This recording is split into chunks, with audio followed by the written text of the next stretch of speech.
আজ পর্যন্ত আমি যত ধরনের কাবাব বানিয়েছি তার মধ্যে সবথেকে সহজ ছিল এই টিকিয়া কাবাব। এটা খেতেও অসম্ভব মজা। চলুন আপনাদের সঙ্গে রেসিপি শেয়ার করি। আস্ত ধনিয়া, জিরা, শুকনা মরিচ আর গরম মশলা একসাথে টেলে নিয়ে পাউডার করে নিয়েছি। এখানে গরুর মাংসের কিমা নিয়েছি, চাইলে মুরগির মাংস দিয়েও রান্নাটা করা যাবে।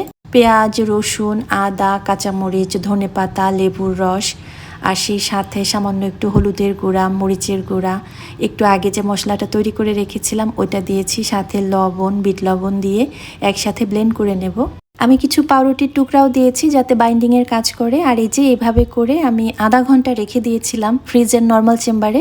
এরপর বের করে গোল গোল করে শেপ দিয়ে নিচ্ছি। এই পর্যায়ে চাইলে ডিপ ফ্রিজে সংরক্ষণ করতে পারেন। সামনে ঈদ আসছে, মেহমানদারি করার জন্য একেবারে পারফেক্ট রেসিপি। এখন একটু বড় দেখা যাচ্ছে, তবে ভাজলে একেবারে ছোট হয়ে যাবে।